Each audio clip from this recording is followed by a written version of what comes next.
On December 16th, 2021, Siargao Island transformed from everyone's island paradise getaway to an absolute nightmare.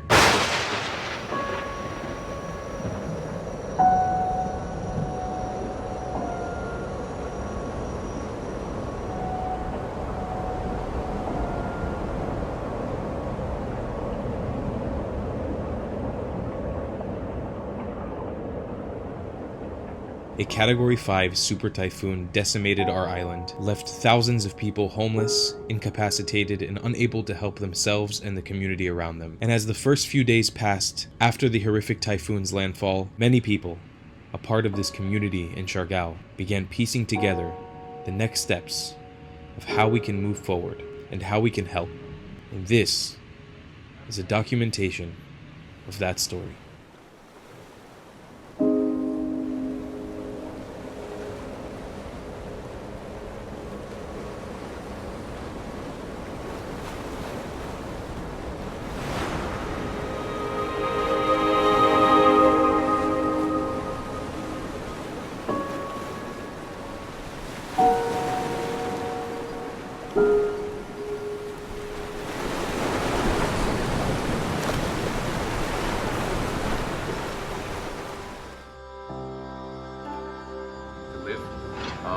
And now we're just getting a bit of free time to be able to go, like I'm going up north in a little bit to go deliver rice from the restaurant at RAI, some water that we've been collecting the last few days to help with relief. So we're trying to find the mix of being, good citizens to this area and also not taking up resources. And we're slowly finding that groove. This is only day 5 or 6, I think, after the storm, so it's been difficult the last few days. On December 15th, we spent the day preparing for Typhoon Odette. On December 16th, we survived the storm and were thrust into a new world. On December 17th, we assessed the damage and were shocked to find how serious the situation was. On the 18th, we started collecting the broken pieces of our lives, making contact with the outside world, and secured ourselves enough food, water, and gas to survive.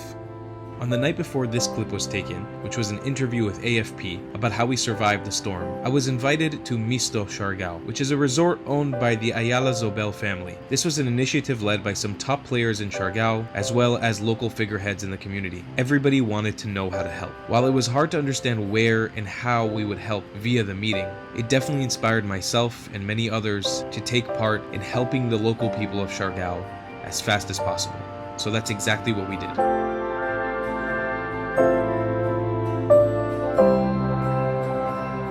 On December 21st, very bare bones, my friend Carlo, Magdalena, Terrence, and Elka and I hopped in a pickup truck and head up north to try to help with some relief efforts with the very minimal aid that we managed to collect. This was before we had received any donation money, before I had uploaded a YouTube video announcing our situation, and a full video showing our first volunteer trip up north will be uploaded later. So once we realized how dire the situation was, we did another trip up north with double the amount of supplies.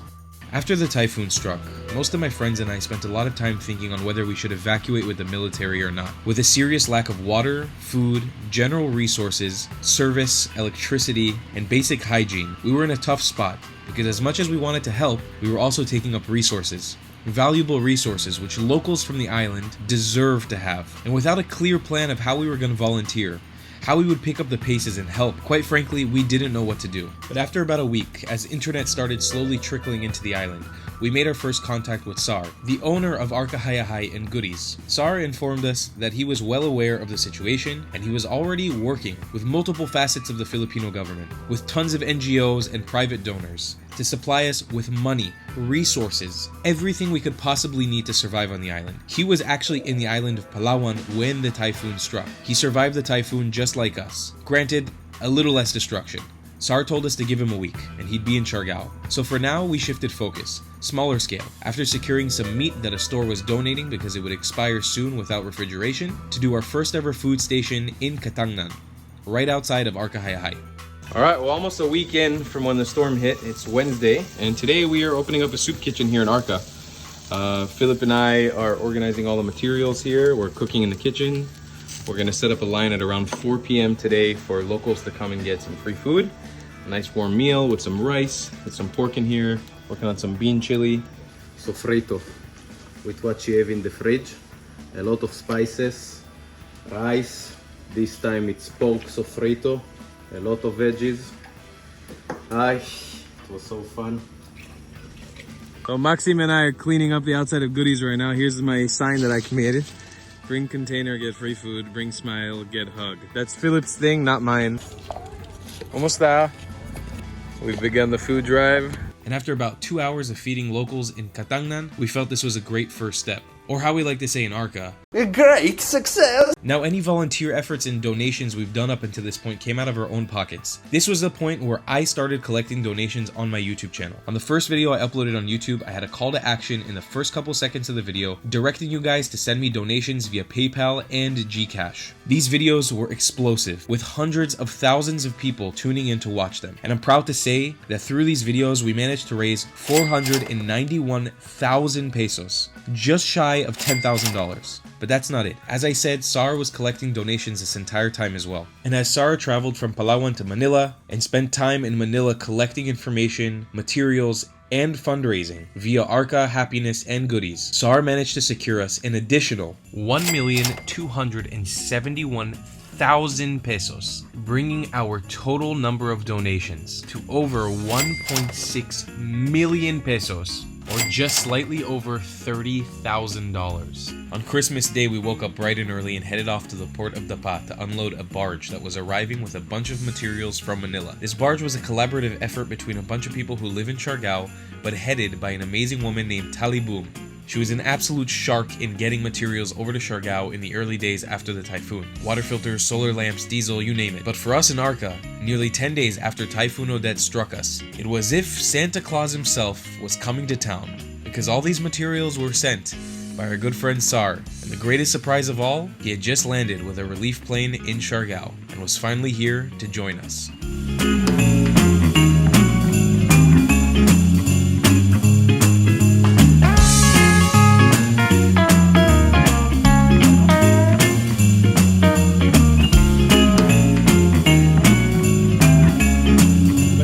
Here with a lot of really great news. So tell us a little bit about what we're working on right now.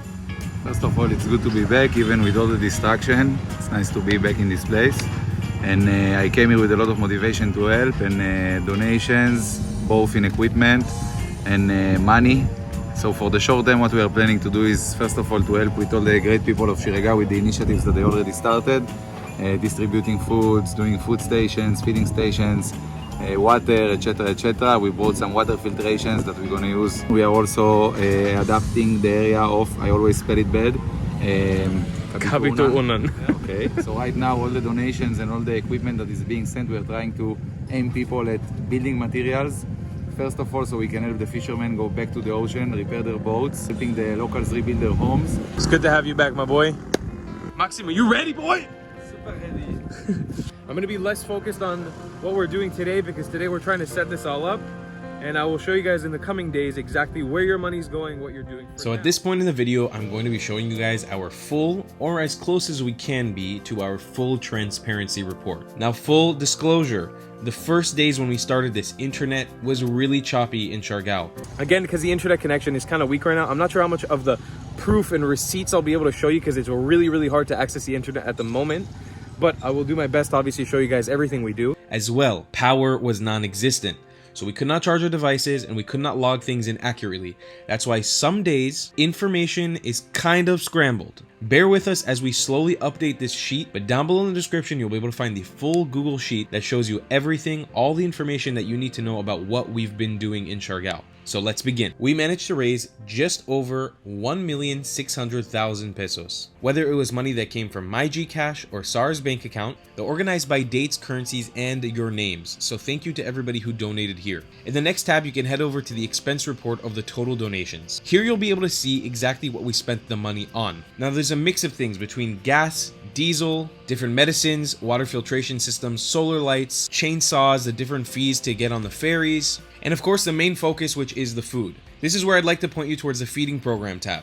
We're going to jump into this first, and then I'll explain to you where a bulk of the money went. So here is a map of Siargao. So on this map of Siargao, you can see the different municipalities that make up the island. Out of the 9 municipalities that make up the island of Siargao, we managed to provide food for 5 of them. And within those 5 municipalities, we managed to affect 13 different barangays. On screen right now, you'll be able to see the names of the different barangays and which municipality they belong to see where exactly we were on the ground. In addition to this, if you are confused on exactly where and when we fed these different people, just head over to the Google Sheet to see the exact dates, the amounts of people we fed, and which locations we covered on those specific days. We estimate that we've reached the number of 10,000 different people that we were able to feed thus far in this project. And while we're super happy and proud of this feeding program, it's not our only focus. So now let's jump over to the second focus, building materials. A few weeks ago when I was in Siargao doing this, I got a call from a friend who works at the UN, and she basically told us to use the money up as fast as possible. Do not let this money linger in any of our accounts. So that's exactly what we did.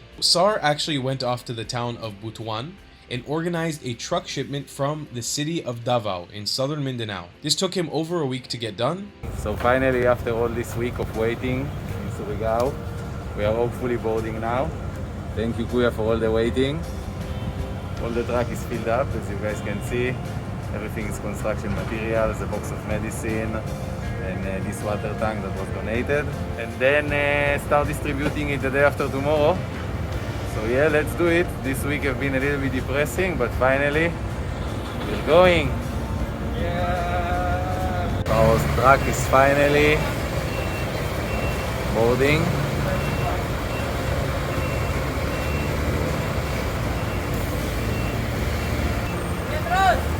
So 1 week of waiting. But with a total expense report of 1,049,779 pesos spent on different useful construction materials for the different barangays in Siargao, we hit a total expense of 1,436,126 pesos. This includes salaries, diesel, food, ferries, and everything in between. And it all can be found under the expense report of total donations tab in our Google Sheet. Removing that 1.4 million from that 1.6 million that we got donated to us, we are left with just over 170,000 pesos. Finally, we are on the boat.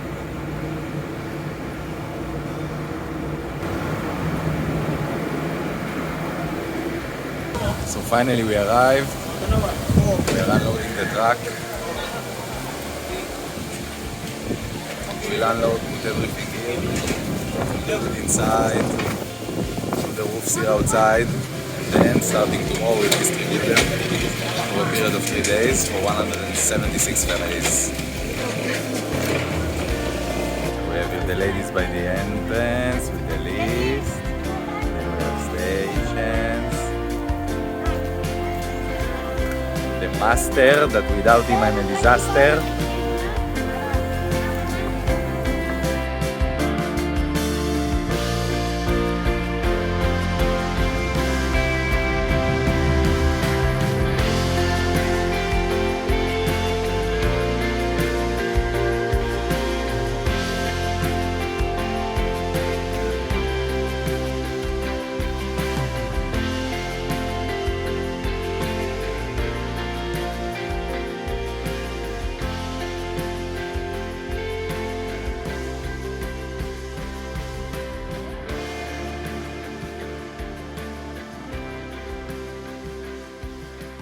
Now we can talk about the third part of this, reconstructing boats. The rest of this 173,000 pesos is going to be used to help local fishermen repair their boats in Siargao, so they can get back in the water and start providing food for their families and obviously food to sell in the markets. This is a really important part of our fundraising, and I'm going to give you guys an update on this on the future because it's just going into effect right now.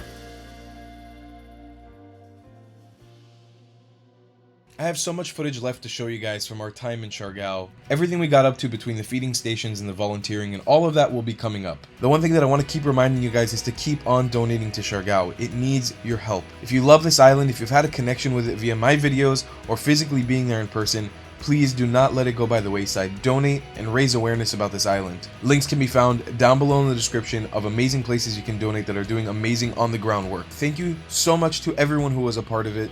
All my friends that are on the island and doing all this work day by day as well. I hope that this video was able to showcase just how amazing you are and how amazing our efforts are.